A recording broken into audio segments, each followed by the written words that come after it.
Hi friends, AP EAMCET 2025కి సంబంధించి మనం web ఆప్షన్స్లో పెట్టాలనుకున్న కాలేజెస్కి ఎంత ఫీజు ఉంటుంది, ఏ కోర్స్కి ఎంత ఫీజు ఉంటుంది, అని గర్ల్స్కి బాయ్స్కి హాస్టల్స్ ఉంటాయో ఉండవా, ప్రతి ఒక్కటి ఈ వీడియోలో మనం పూర్తిగా డిస్కస్ చేసుకుందాం. సో ఇది ఈరోజు వెబ్ ఆప్షన్స్తో పాటు ఇక్కడ న్యూ అని కనిపించేటివన్నీ ఈరోజు ఎనేబుల్ కావడం జరిగింది.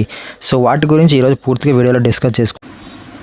అండ్ మీరు ఇందులో థర్డ్ వన్ కనుక గమనించినట్లయితే లిస్ట్ ఆఫ్ కాలేజెస్ అండ్ కోర్సెస్లో కనుక పోయినట్లయితే అక్కడైతే మనకి పూర్తిగా ఫీజెస్, ట్యూషన్ ఫీ ఏ విధంగా ఉండేదని కూడా ఓపెన్ కావడం జరుగుతుంది. సో ఇంటర్ఫేస్ ఈ విధంగా ఓపెన్ కావడం జరుగుతుంది.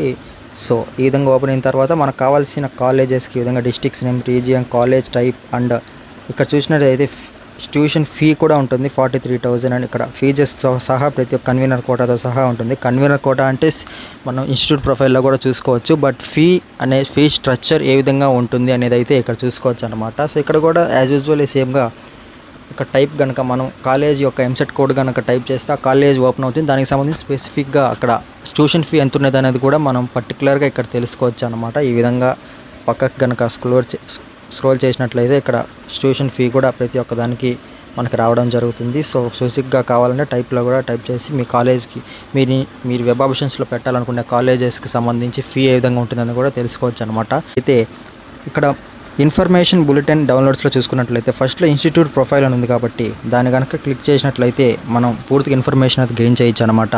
సో ఈ విధంగా ఇంటర్ఫేస్ క్లిక్ చేయగానే ఓపెన్ అవుతుంది. సో ఇక్కడ ప్రతి ఒక్క కాలేజెస్ ఉంటాయి. పర్టికులర్గా మనకు ఒక కాలేజ్ కనుక కావాలనుకుంటే పైన సర్చ్ బార్లో కనుక ఆ ఇన్స్టిట్యూట్ కోడ్ అనేది మనం టైప్ చేసినట్లయితే దానికి సంబంధించి ఆ కాలేజెస్ స్పెసిఫిక్గా అక్కడ ఓపెన్ కావడం జరుగుతుంది.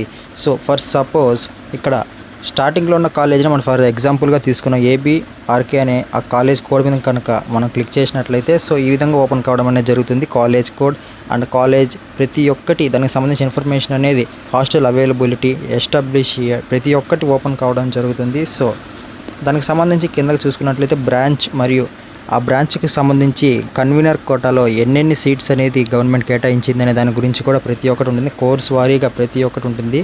చూసుకున్నట్లయితే దీంట్లో సిఎస్సికి అయితే కంప్యూటర్ సైన్స్ ఇంజనీరింగ్కి అయితే 48 సీట్స్ అండ్ మెకానికల్కి అయితే 48 సీట్స్. ప్రతి ఒక్కదానికి కూడా ఇక్కడ ఎన్ని సీట్స్ అనేది కేటాయించారు అనేది కూడా ఉంటుంది. సో దానికి సంబంధించి మీరు కూడా ఈ విధంగా మీకు సంబంధించి మీ కాలేజ్ యొక్క కోడ్ ఇక్కడ టైప్ చేసి మీ కాలేజ్కి ఏ ఫెసిలిటీస్ ఉన్నాయి, ఏ ఫెసిలిటీస్ లేవు అండ్ ప్రతి ఒక్కదానికి దానికి కన్వీనర్ కోటాలో ఎన్ని సీట్స్ ఉన్నాయి దాని గురించి కూడా మీరు ఇక్కడ తెలుసుకోవచ్చు అన్నమాట.